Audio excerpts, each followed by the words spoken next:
नमस्कार दोस्तों। भारत और अमेरिका के बीच जो व्यापार समझौता था वो हो चुका है। और इस व्यापार समझौते में भारत पर अमेरिका का जो 25% तक जो टैरिफ लगा हुआ था उस टैरिफ को अमेरिकी सरकार के द्वारा अब घटा दिया है। और इसी बीच अमेरिका के प्रशासन के द्वारा एक नक्शा जारी किया है जो नक्शा भारत का है। और इस नक्शे में सबसे ज़्यादा इंटरेस्टिंग बात यह है कि जो पीओके पार्ट था पाकिस्तान ऑक्यूपाइड कश्मीर वो पार्ट एंड इसके अलावा जो अक्सर चीन पार्ट था जिसे चीन के द्वारा कब्जा करके रखा था, इन दोनों पार्ट्स को भारत में शामिल करते हुए ये नक्शा जारी किया है, जो काफ़ी ज़्यादा इंटरेस्टिंग है। अब तक होता क्या था, अमेरिका जो नक्शे जारी करता था उस नक्शे में पीओ के पार्ट को और अक्साई चीन पार्ट को डॉटेड पॉइंट में दिखाता था और विवादित तौर पर दिखाता था। लेकिन जिस प्रकार से अमेरिका के द्वारा इन दोनों जो पार्ट्स हैं जो चाइना के द्वारा और पाकिस्तान के द्वारा कब्जा कर रखे हैं उन्हें भारत में दिखाया है, तो इससे कहीं ना कहीं भारत को अमेरिका का अब जो है समर्थन मिलना शुरू हो गया है। और इस पर पाकिस्तान को अमेरिका के द्वारा अकेला छोड़ दिया है भारत के नक्शे को लेकर के, क्योंकि अमेरिका के द्वारा खुले तौर पर भारत को अब जो है नक्शे को लेकर के समर्थन देना शुरू कर दिया है। चलिए इसके बारे में थोड़ा विस्तार से समझते हैं कि इस पर अमेरिका का किस प्रकार से व्यू चेंज हुआ है, इस पर अमेरिका का व्यू पहले कैसा था, और इसके अलावा दुनिया के और भी जो देश हैं और जो ऑर्गेनाइजेशन है उनका भारत के नक्शे को लेकर के क्या जो है व्यू है, इसके बारे में विस्तार से समझते हैं। तो ट्रंप प्रशासन ने व्यापार समझौते के विवरण साझा करते हुए भारत का आधिकारिक नक्शा जारी किया है। इस नक्शे की सबसे ज़्यादा खास बातें हैं जो निम्नलिखित हैं। इस नक्शे में पूरे जम्मू कश्मीर को एक भारत के हिस्से के रूप में दिखाया है, और इसके अलावा पाकिस्तान के कब्जे वाले जो कश्मीर है उसे भी इसमें शामिल किया है।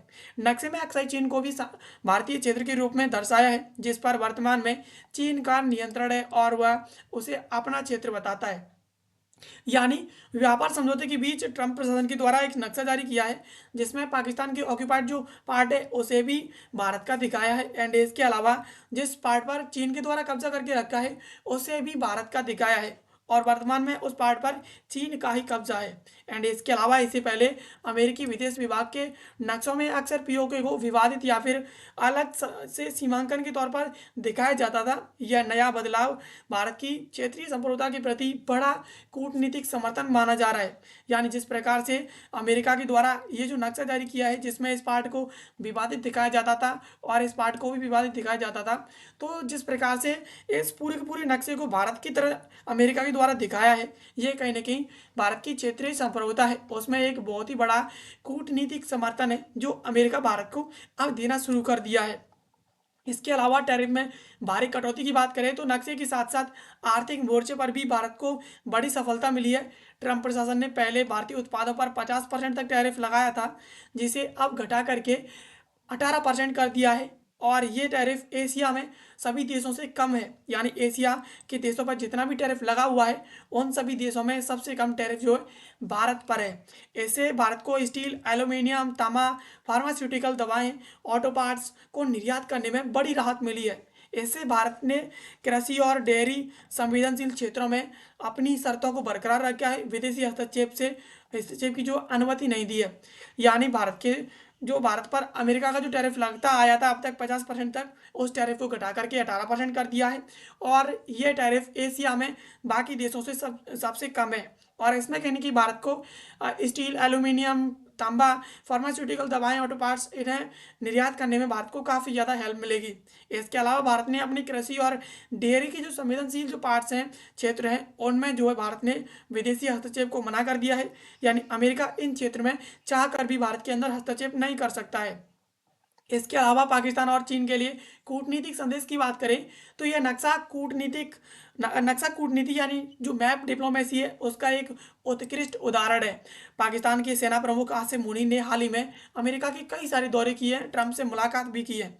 इसके बावजूद अमेरिका का पीओके को भारत का हिस्सा दिखाना पाकिस्तान की एक लॉबिंग की बहुत बड़ी विफलता माना जा रहा है। अक्सर ही चीन को भारत का हिस्सा दिखाना चीन बीजिंग के लिए एक स्पष्ट संदेश और संकेत है कि अमेरिका दक्षिण एशिया में भारत के पक्ष में मजबूती से खड़ा है। यानी जिस प्रकार से जो पाकिस्तान के आसिम मुनीर है सेना प्रमुख, उनके द्वारा काफ़ी ज़्यादा अमेरिकी यात्राएं की हैं, ट्रम्प से मुलाकात की है, उसके बावजूद इस प्रकार से ट्रम्प के द्वारा ये नक्शा जारी किया है। तो ये कहीं कि पाकिस्तान का जो डॉगी वाला पार्ट है, ऊपर से जिस पार्ट को पाकिस्तान दिखाता है कि ये पाकिस्तान का पार्ट है, कुत्ते जैसा मुंह, तो उस पार्ट को भारत में अमेरिका के द्वारा शामिल कर दिया है। इसके अलावा चीन का जो पार्ट है, जिस पर चीन के द्वारा वर्तमान में कब्जा कर लिया है, तो उसको भी भारत में दिखाया है। तो इससे कहीं न कहीं एक चीज़ सामने आती है कि अमेरिका जो है भारत के समर्थन में दक्षिण एशिया में पूरी तरीके से खड़ा हो चुका है। इसके अलावा भारत के नक्शे पर दुनिया के रुख की बात करें, तो दुनिया के विभिन्न देश संगठन भारत के नक्शे को अलग अलग नज़रिए से देखते हैं। इसमें रूस की बात करें तो लंबे समय से भारत का रणनीतिक साझेदार रूस रहा है, और रूसी नक्शे और आधिकारिक रुख हमेशा जम्मू कश्मीर को भारत का एक अभिन्न अंग जो मानते आए हैं। यानी जम्मू कश्मीर है वो भारत का एक अभिन्न अंग है, इस प्रकार से हमेशा जो है जो रूस है वो मानता आया है। एंड इसके अलावा वे भारत और पाकिस्तान के बीच द्विपक्षीय मामला मानते हैं, और इसमें वे तीसरे पक्ष के हस्तक्षेप का विरोध करते हैं। यानी रूस के द्वारा अब तक माना गया है कि ये जो विवाद है वो भारत और पाकिस्तान का है, इसमें किसी तीसरे पक्ष का जो हस्तक्षेप बिल्कुल भी स्वीकार नहीं है। इस प्रकार से रूस इसका विरोध करता आया है। एंड इसके अलावा चीन की बात करें तो चीन का रुख इस पर काफ़ी ज़्यादा विवादास्पद रहा है, और वह न केवल अक्साई चीन पर अपना दावा ठोकता है, बल्कि अरुणाचल प्रदेश को दक्षिण तिब्बत का जो है हिस्सा बताते हुए अपने नक्शे में दिखाता है। यानी अरुणाचल प्रदेश को बताता है कि वो दक्षिणी तिब्बत का हिस्सा है, और उसे अपने नक्शे में दिखा देता है।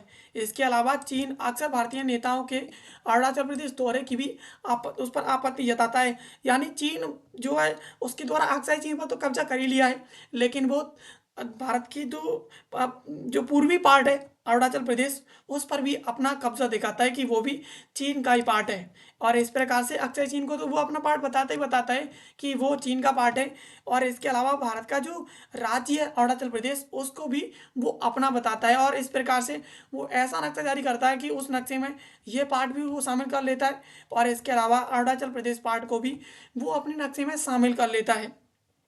एंड इसके अलावा संयुक्त राष्ट्र की बात करें तो यूनाइटेड नेशन के नक्शों में अक्सर जम्मू कश्मीर को विवादित क्षेत्र के रूप में दिखाया जाता है, जिसे बिंदीदार रेखाओं में एंड डॉटेड पॉइंट्स के रूप में चिन्हित किया जाता है। और यूएन का मानना है कि इस क्षेत्र का अंतिम समाधान जनमत संग्रह या फिर द्विपक्षीय बातचीत से होना चाहिए। यानी यूएन भारत के नक्शे को डॉटेड पॉइंट में दिखाता है, जिसमें वो एलओसी और एलएसी पॉइंट को दिखाता है, और वो मानता है कि जिस प्रकार से ये विवाद चल रहा है इसमें जनमत संग्रह करवा लिया जाए या फिर द्विपक्षीय बातचीत से इस विवाद को सुलझा लिया जाए। एंड इसके अलावा यूरोपीय संघ की बात करें तो यूरोपीय देश हमेशा से आमतौर पर इस मुद्दे पर अपने आप को तटस्थ रहने की कोशिश करते हैं, और उनके आधिकारिक नक्शों में अक्सर नियंत्रण रेखा जो एलओसी पार्ट है उसे दिखाया जाता है, और वे कश्मीर को राजनीतिक विवाद के रूप में देखते हैं जिसे शांतिपूर्वक सुलझाया जाना चाहिए। यानी कश्मीर के विवाद को ईयू मानता रहता है कि आज तक जो है उसके द्वारा जिस नज़रिए से देखा गया है वो उसे एक राजनीतिक विवाद के रूप में देखता है, और वो चाहता है कि इसे जो है एक जगह पर बैठ करके इसे आसानी से सुलझाया जा सकता है। एंड इसके अलावा यहाँ पर गूगल और वैश्विक टेक कंपनियों की बात करें तो गूगल मैप जैसे प्लेटफॉर्म भारत का नक्शा लोकेशन सेंसिटिव बेस दिखाता है, और इसके अलावा अगर आप भारत को देखते हैं तो यह पूरा कश्मीर को भारत में दिखाता है, लेकिन भारत के बाहर इसे अक्सर विवादित क्षेत्र के रूप में बिंदीदार पॉइंट्स में दिखाया जाता है। यानी जो गूगल मैप जैसी टेक कंपनी है वो करती क्या है कि भारत का नक्शा है वो पूरी तरीके से लोकेशन बेस्ड सेंसिटिव है, और अगर आप भारत में इसे देखते हैं तो इसे कश्मीर को भारत में दिखाता है, और अगर आप भारत से बाहर इस नक्शे को देखेंगे तो आपको ये जो नक्शा है वो डॉटेड पॉइंट में बिंदीदार पॉइंट में आपको दिखाई देगा, यानी विवादित पॉइंट में दिखाई देगा। तो जिस प्रकार से अमेरिका के द्वारा भारत का समर्थन किया गया है नक्शे को लेकर के, पाकिस्तान पूरी तरीके से नाराज़ है, क्योंकि पाकिस्तान के द्वारा इतनी ज़्यादा यात्राएं की गई और द्विपक्षीय वार्ता की गई काफ़ी ज़्यादा, उसके बावजूद अमेरिका पर पाकिस्तान का बिल्कुल भी प्रभाव नहीं पड़ा, और अमेरिका जो है पाकिस्तान के प्रभाव में नहीं रहता, पाकिस्तान की एक बात भी बिल्कुल नहीं मानता है, और भारत अपनी जगह पर पूरी तरीके से स्वतंत्र है। भारत के द्वारा recently mother of all deal EU के साथ कर ली गई है। इसके अलावा पाकिस्तान के साथ जो द्विपक्षीय वार्ता थी एंड इसके अलावा ये जो डील है वो काफ़ी लंबे टाइम से अटकी हुई थी, उसको भी भारत के द्वारा कंप्लीट कर लिया गया है और इसी बीच अमेरिका के द्वारा मैप पर भी भारत को समर्थन दे दिया गया है। तो ये कहने की भारत की काफ़ी ज़्यादा बड़ी जीत है। तो दोस्तों ये थी खबर जिसको आज की इस वीडियो हमने समझा। ऐसे वीडियोज़ के लिए आप हमें सब्सक्राइब कर लीजिए। मिलते हैं किसी अगले वीडियो में किसी नए और महत्वपूर्ण टॉपिक के साथ। तब तक के लिए आप सभी का बहुत बहुत धन्यवाद।